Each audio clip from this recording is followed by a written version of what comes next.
Jeron Star, Pascal Cardona, Babybel, se défend, il ne s'est rien passé, j'en ai la preuve.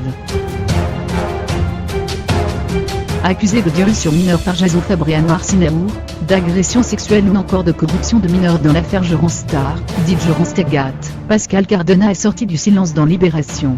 Celui que l'on surnomme Babybel nie les accusations et avoue vivre un enfer. Le jour où il m'accuse de ce viol, j'étais dans un hôtel.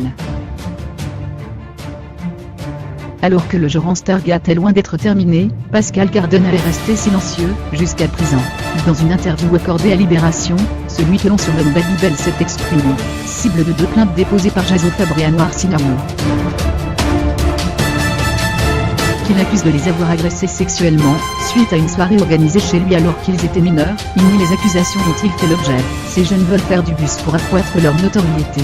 C'est toute la perversité des réseaux sociaux, c'est le tribunal 2.0. Si je n'étais pas le meilleur ami de Jeron Star, je ne serais pas victime d'un tel acharnement. Il dit d'ailleurs avoir des preuves de son innocence. Il ne s'est rien passé entre Anouar et moi. Le jour où il m'accuse de ce viol, j'étais dans un hôtel à Argelès et j'en ai la preuve.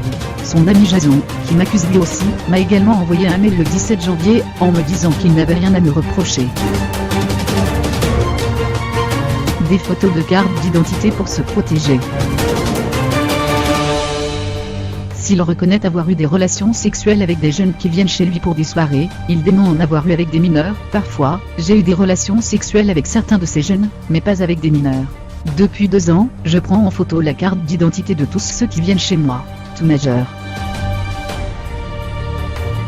Alors que Jeron Star s'est désolidarisé de Pascal Cardona, ce dernier dit ne pas lui en vouloir. Aujourd'hui, il s'est désolidarisé de moi, mais c'est tout à fait normal, car nous sommes attaqués de toutes parts. Je ne lui en veux pas, mettant ensuite en cause l'influence de Jeron Star. Je savais que ça allait mal tourner, qu'il y aurait un jour quelque chose, mais pas ce bazar-là. Jeron a toujours été très borderline, et il est très fort pour influencer. C'est une horreur, ce qu'il m'arrive. Il avoue vivre un véritable enfer, autant de calomnies, c'est terrifiant. Ça part dans tous les sens, c'est la cour de récré. Ma vie est dans la boue à présent, c'est horrible. Mon numéro de portable a été diffusé sur les réseaux sociaux, j'ai dû rester en mode avion pendant 1 semaine. Une affaire qui l'affecte aussi physiquement, je souffre de 3 pathologies graves, j'ai une invalidité de 80% et je suis en arrêt maladie jusqu'au 28 février. C'est une horreur, ce qu'il m'arrive. Des gens ont dit à mes nièces, alors, ton oncle est pédophile? Ma vie sociale est détruite, ma vie professionnelle aussi.